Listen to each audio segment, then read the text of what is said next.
Before diving into the video, did you know that over 80% of you watching right now aren't subscribed? Your one like and one subscribe means the absolute world to this channel and helps us keep going.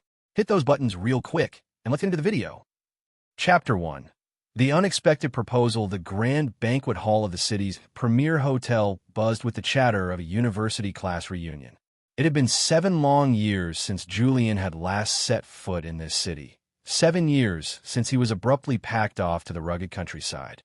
Suddenly, the ambient noise died down as Clara Vance, dressed in a sharp, elegant professional outfit with gold-rimmed glasses, stepped into the private dining room. She was the undisputed goddess of university, aloof, brilliant, and seemingly untouchable. But the moment her eyes locked onto Julian, her practiced coldness melted. Walking straight toward his table, she dropped to one knee in front of the entire class. Opening a velvet box, she revealed a shimmering ring and a polished merit medal. "Let's get married, Julian," Clara pleaded, her voice trembling with an emotional desperation no one had ever heard from her before. The banquet room erupted into deafening cheers. To the onlookers, this was a fairy tale ending. They all remembered how wildly, relentlessly, and boldly Julian had pursued Clara during their college years, eventually melting her icy exterior. What the crowd conveniently chose to forget, however, was how their relationship had actually ended. 7 years ago, Clara hadn't chosen Julian. She had chosen another man, stolen Julian's future to hand it to her favorite, and used malicious threats to exile Julian to the countryside. Sitting next to Julian, Clara's best friend, Chloe, began rambling anxiously. "Julian, can't you at least say something? Clara did all of this for you. She used every connection she had to make sure, one, you were comfortable out in the villages. She never married. She's been waiting for you all these years. Don't you feel even a little bit moved?" Julian looked at Chloe, his expression entirely blank, a subtle frown marring his forehead. To him, the name Clara Vance felt like a foreign word from past life. The burning passion he once harbored for her had been thoroughly washed away by 7 years of hard labor and time. "Whatever happened between Clara and me was just childhood foolishness," Julian said, waving his hand dismissively. "Let's not bring up the past anymore." The cheers vanished. The room fell into a dead, suffocating silence. Chapter 2. The shadows of the past. Julian's mind drifted back to how the tragedy began. He and Clara were childhood friends. As the pampered, only son of an influential family, Julian had grown up fiercely confident. When his feelings shifted from friendship to love, he pursued Clara with everything he had. He treated her to countless dinners, took her to movies, and when her mother fell critically ill, he begged his own high-ranking parents to use their medical connections to secure the city's top surgeon. He made sure she had 3 square meals a day while caretaking, and when she dreamed of entering academia, Julian's father quietly smoothed her path into the school system. Eventually, he won her over. The cold Miss Vance became a tender, fiercely loyal girlfriend. She reminded him to dress warmly, comforted him when he was down, and proudly introduced him to her social circle as her fiancé. Julian genuinely believed they would walk hand in hand forever. Then, 3 months before the national countryside assignments, Tristan suddenly reappeared. Tristan was a boy Clara had known in middle school, a tragic, gentle figure who had once been a beam of light in her difficult childhood. Trusting Clara implicitly, Julian initially welcomed Tristan, even treating him like a brother. But slowly, Clara's schedule emptied of Julian. She canceled their weekend dates.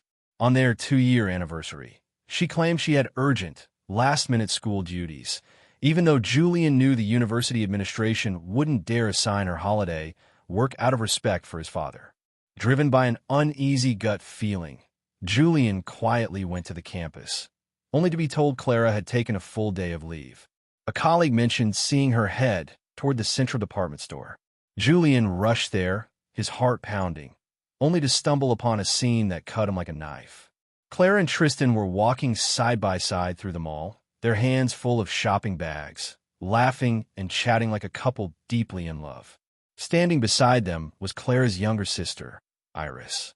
Iris was giggling, looking up at Tristan with admiration. "Tristan, I really think you and my sister are a perfect match. How about I just start calling you brother-in-law?" Tristan flashed a joyful, smug smile. Clara merely glanced at her sister, offering a soft, affectionate, "don't talk nonsense," but her lips were curved in a helpless smile. She didn't mind the title at all. Chapter 3. The fractured trust stung by the betrayal. Julian stepped forward, his eyes bloodshot with grief and humiliation. Seeing him, Clara didn't look guilty. Instead, an expression of profound annoyance crossed her face. "What are you doing here?" she demanded coldly. "This is the urgent school matter you couldn't get away from?" Julian asked, his voice dripping with bitter sarcasm. Clara snapped instantly. "Comrade Tristan is the new records administrator. The principal explicitly asked me to help him adjust because we were classmates. I am here on official business. Can you please get your facts straight before you start interrogating me?" Julian stared at her in utter disbelief. She had never spoken to him with such harsh contempt, let alone humiliated him in public. Noticing his shock, Clara seemed to regret her tone. She quickly grabbed his hand, softening her voice. "Julian, I'm sorry. I spoke too harshly. I really did come here at the principal's request, and I wanted to pick out an anniversary gift for you since I've been so busy." The warmth of her soft fingers briefly soothed Julian's raging heart, but the image of her sister calling Tristan brother-in-law still burned. "Then why did Iris call him that?" Julian asked, turning his gaze to the younger sister. Iris looked at Julian with thinly veiled disgust, angry that her sister's shopping trip had been ruined. Clara sighed helplessly. She's just a brat who says whatever comes to her mind. She knows who her real brother-in-law is. "Once I'm done here, I'll go home and cook a nice dinner for you, okay?" Before Julian could nod, Tristan jogged over, lowering his head. His eyes turned red, and he began dabbing at the corners of his eyes. "Julian, I'm so sorry. I just started working at the school, and the principal was worried I wouldn't adapt. If my presence bothers you so much, I can ask to be reassigned." Instantly, Iris exploded, pointing a finger at Julian's face. "Why do you love bullying people so much? It's bad enough you always boss my sister around. Now you're picking on an orphan like Tristan? What kind of terrible man are you?" Julian stood paralyzed. He had always showered Iris with gifts and kindness out of love for Clara. Yet this was how she truly viewed him. Clara immediately let go of Julian's hand, walking over to Tristan. She spoke to him in a hushed, comforting melody, gently ruffling Tristan's hair until his fake tears stopped. That night, Clara did indeed cook a lavish meal for Julian. She presented him with her newly awarded academic merit medal, pushing it across the table. "I want to use this medal as a symbol of our engagement and our long future together," she promised, looking deep into his eyes. Julian hugged her, burying his resentment. But over the next month, the boundaries vanished completely. Clara and Tristan commuted together, spent weekends together, and acted so intimately that the residential compound began whispering that Clara had dumped Julian. When Julian tried to talk to her, Tristan unexpectedly knocked on Julian's door, carrying a plate of dumplings. The moment Tristan stepped inside, his gentle persona vanished into an arrogant sneer. "I know Clara only got with you because you pestered her. You're honestly pathetic, Julian. You can tell she's into me, right? If you're smart, you'll walk away." When Julian reported this interaction to Clara word for word, she refused to believe a single syllable.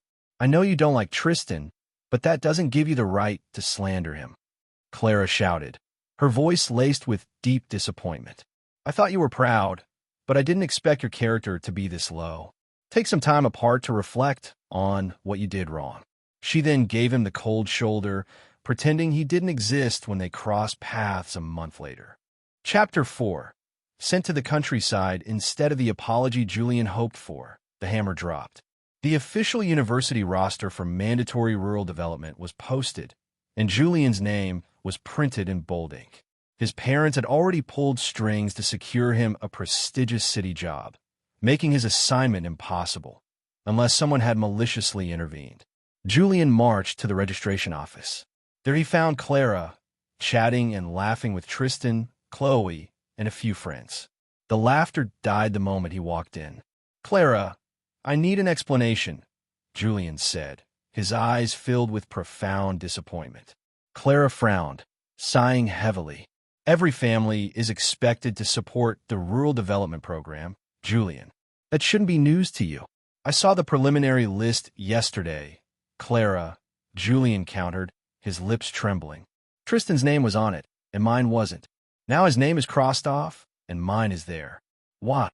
Tristan stepped forward, acting meek. "Julian, I managed to secure a permanent administrative position at the school, so I don't need to go anymore. You shouldn't suspect Clara like this." Clara avoided Julian's eyes, her jaw tightening. "Julian, your family is well off. You have your parents and your sister to look after you. But Tristan, he's an orphan. He only has himself." Julian let out a hollow, broken laugh. The woman he had loved for over a decade was sacrificing his life and his future to keep another man comfortable in the city. Tristan then weaponized the situation, wiping a stray tear.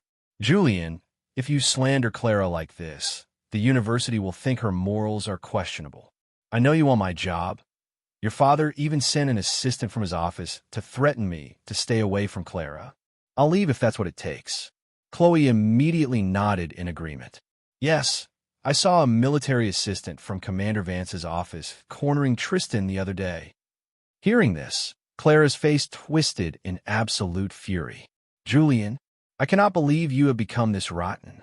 Tristan has no one, and I only looked after him out of old friendship. I never imagined you would be so fiercely jealous that you'd use your family's power to suppress an orphan. You are hopeless, rotten to the core." Tears finally spilled down Julian's cheeks. Clara met his weeping gaze with unyielding anger. To protect Tristan, she delivered a final, chilling ultimatum.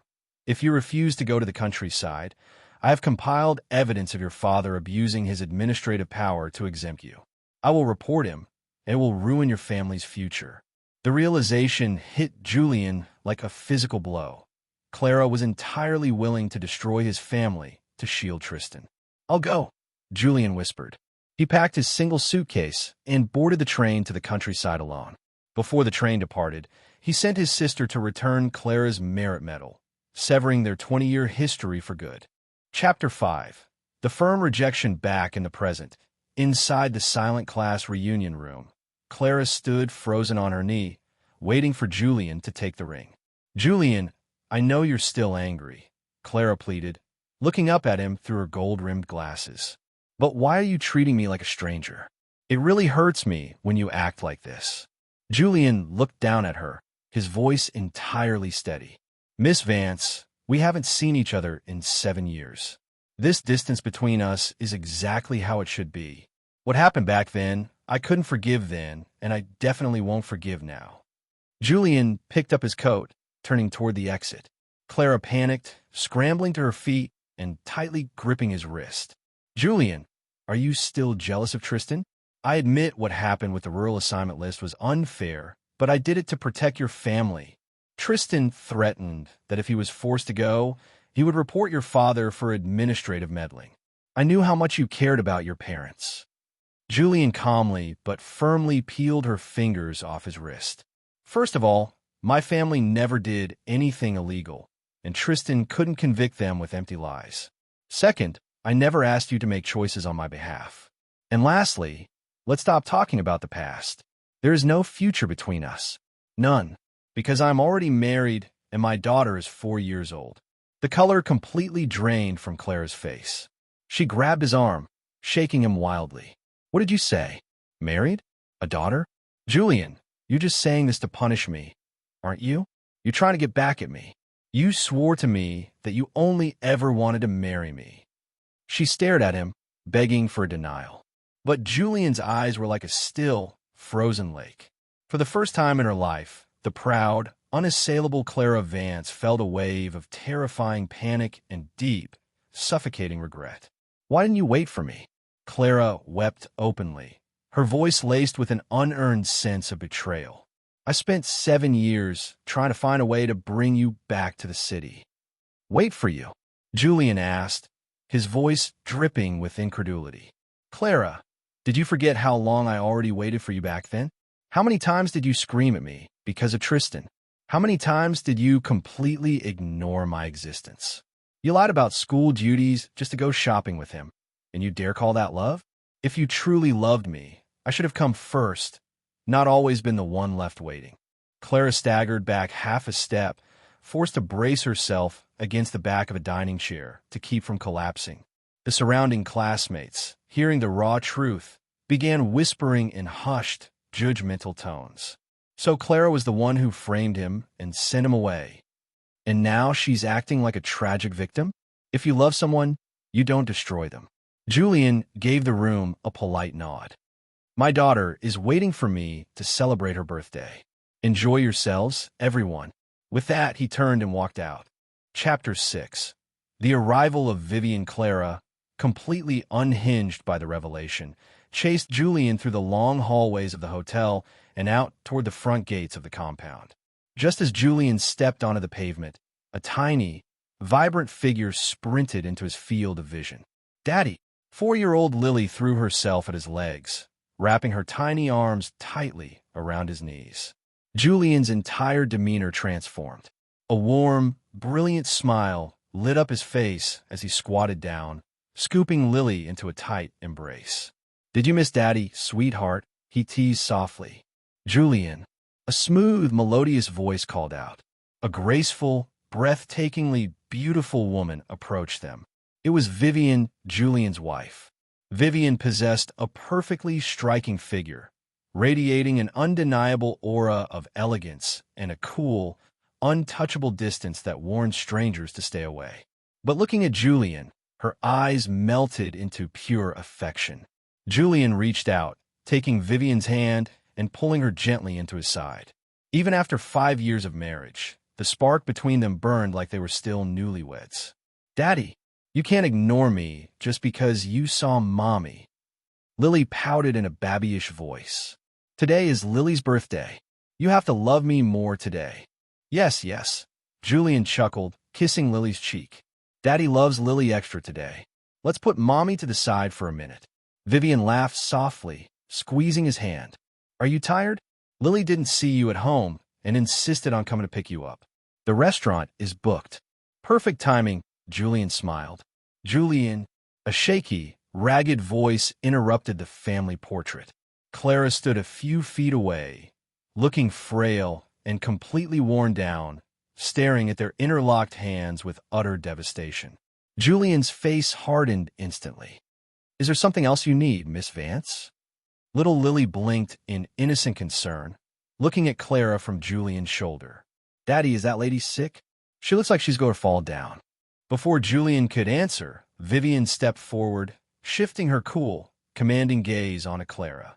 "You must be Miss Vance, right? As an educator, shouldn't you be setting a better example than calling out to a married man over and over again?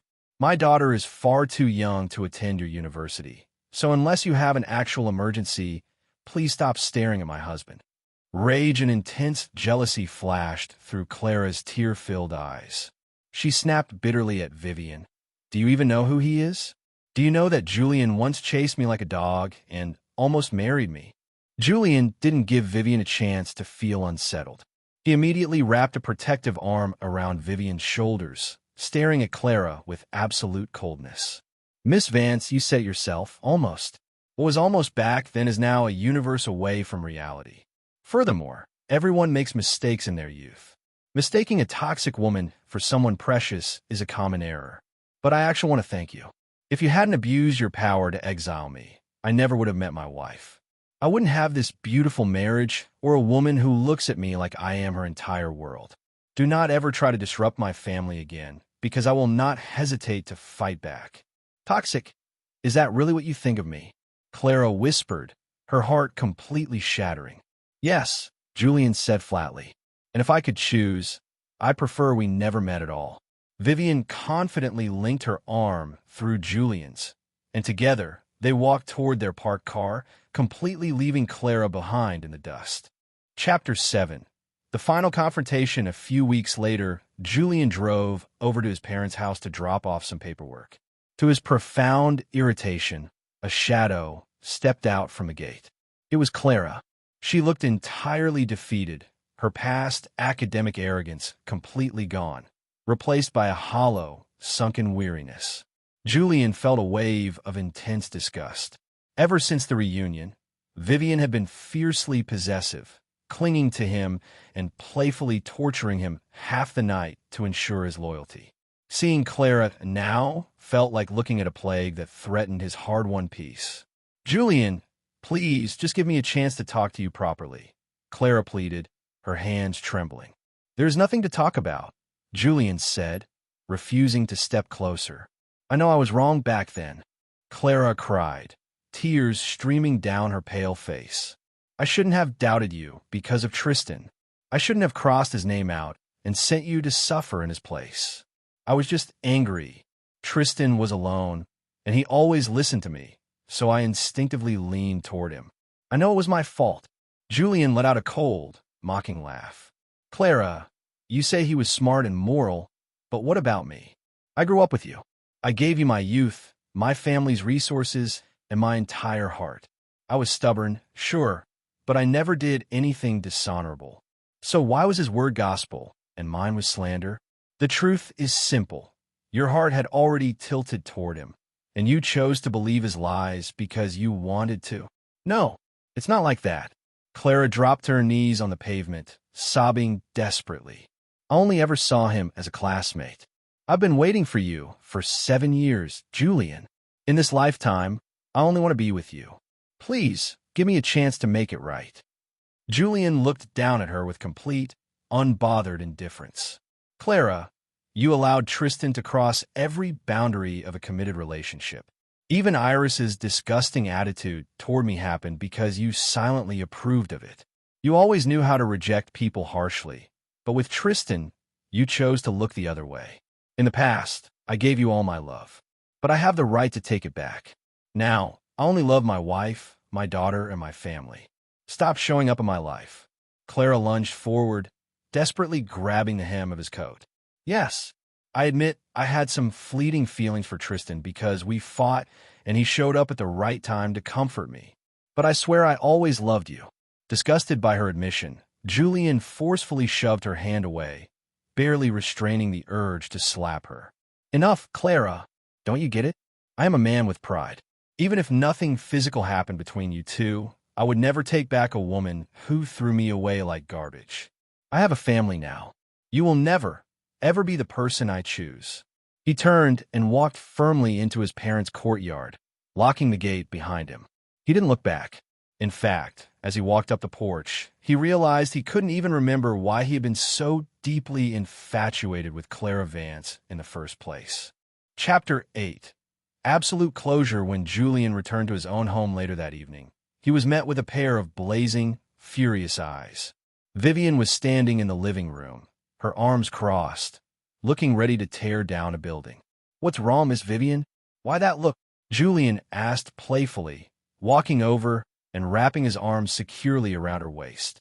Vivian gritted her teeth, tapping her foot. "When were you planning to tell me that Clara ambushed you at your parents' gate today? What did she want this time?" Julian decided to tease his fiercely protective wife. He gave a deliberately solemn nod. "Well, she said she still wants to be with me. She said even if I'm married and have a kid, as long as I agree, she'll give up everything for me." "Give up everything?" Vivian snapped, her eyes flashing with righteous fury. "If I don't go over there and tear her face off, she clearly won't know the meaning of losing everything." She tried to storm past him, but Julian laughed out loud, catching her from behind and lifting her off her feet. "I'm teasing you, my love," he whispered. Vivian spun around in his arms, sitting firmly on his lap and tapping his nose sharply. "You dare lie to me?"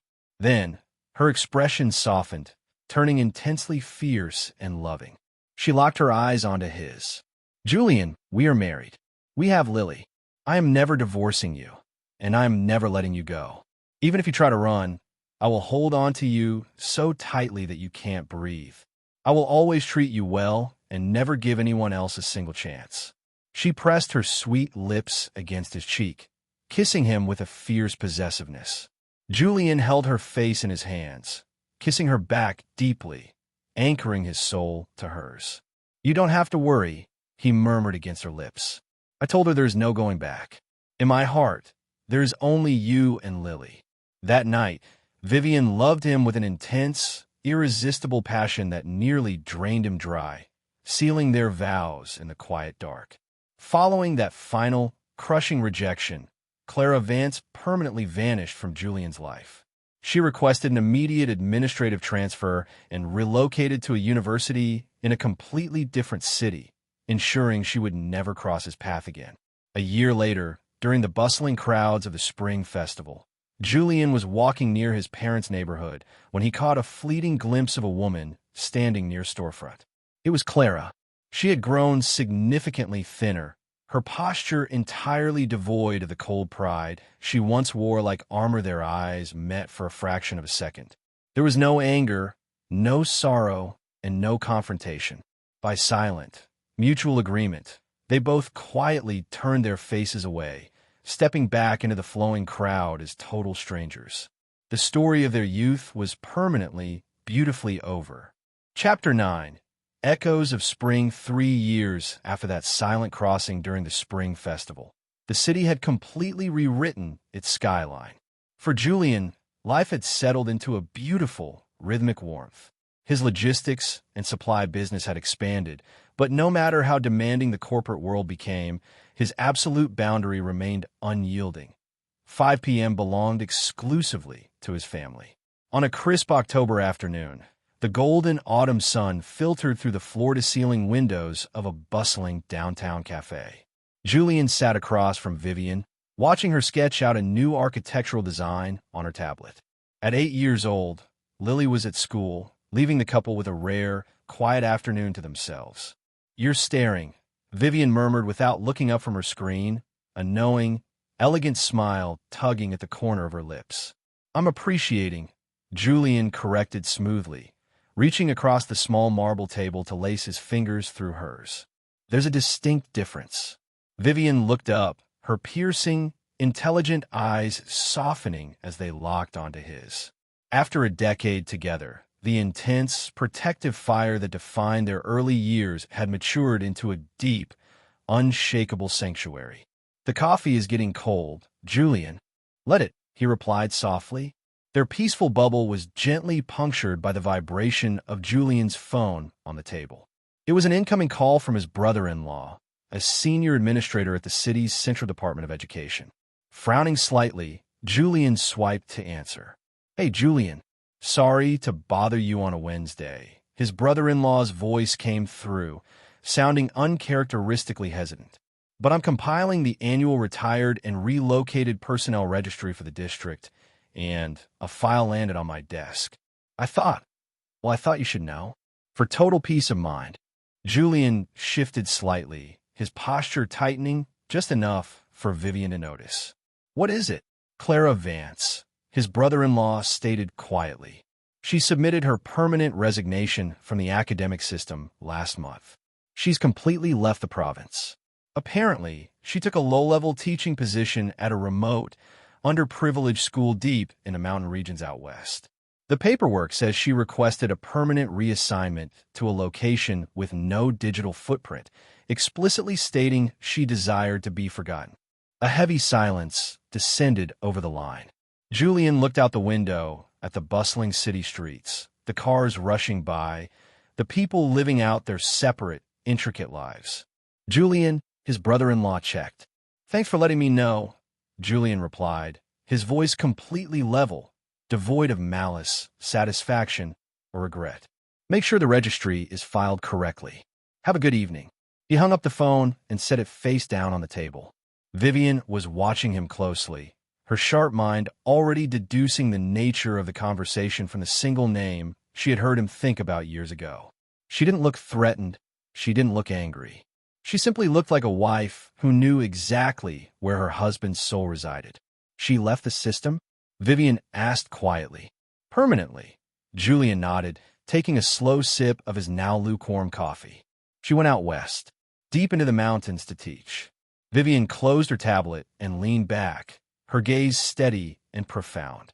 Some people spend their entire lives trying to run away from the ghosts they created. They think changing their geography will change their reflection.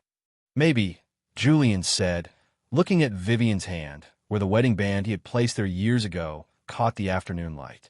But her geography no longer concerns us. It hasn't for a very long time. Vivian's lips curved into that brilliant, alluring smile that had captured him in the countryside all those years ago. She squeezed his hand tightly, her touch grounding him completely in the present. Good, because Lily wants hot cocoa after school, and you promised to help her build that sprawling block fortress in the living room tonight. Then we better get moving, Julian laughed, stepping up from the table and pulling his coat over his shoulders. As they walked out of the cafe hand in hand, stepping into the vibrant, golden autumn air, Julian didn't look back. The past was a closed book, its pages heavy with lessons, but entirely stripped of power. Ahead of him lay the only universe that mattered: the laughter of his daughter, the fierce devotion of his wife, and the beautiful, unbroken life they had built together from the ashes of a forgotten betrayal. Chapter 10. The harvest of joy. 2 decades rolled by like a gentle river, softening old memories until they were nothing more than smooth stones beneath the surface. The city had grown taller, louder, and more vibrant, but within the walls of the Vance Julian estate, time seemed to respect the peace they had fought so hard to cultivate. It was a brilliant midsummer afternoon. The expansive backyard garden was a sea of blooming white roses and lush greenery, meticulously tended to over the years. Strings of fairy lights hung between the old oak trees, waiting for the sun to dip below the horizon. Today was a day of monumental celebration. Lily's graduation from medical school. Julian stood by the veranda, a few silver strands catching the sunlight at his temples, adding a distinguished gravity to his face. At 50, he possessed the calm, immovable presence of a man who had won every important battle life had thrown at him. A pair of soft, familiar arms wrapped around his waist from behind, and a warm cheek pressed against his shoulder blade. Julian smiled instantly, placing his hands over hers. Even after nearly 30 years of marriage, Vivian's touch was his ultimate anchor. The caterers are set, and the guests are starting to arrive, Vivian murmured, her voice still carrying that smooth, alluring cadence that had captivated him in his youth. Though time had traced faint, elegant lines at the corners of her eyes, her beauty remained breathtaking, matured, radiant, and entirely content. Julian turned in her embrace, pulling her flush against his chest. "You've outdone yourself at the garden, Mrs. Julian." "Only the best for our doctor," Vivian smiled, leaning up to press a sweet, lingering kiss to his lips. "She gets her stubborn focus from you, you know, and she gets her fierce grace from you," Julian countered smoothly, resting his forehead against hers. "Mom, Dad, stop flirting in the garden. People are actually here."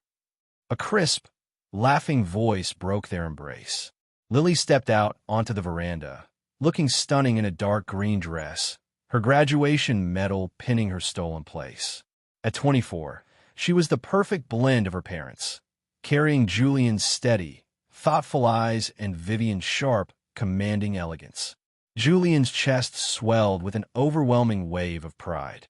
He stepped forward, enveloping his daughter in a massive, protective hug. "Congratulations, Dr. Lily. Your old man is incredibly proud of you."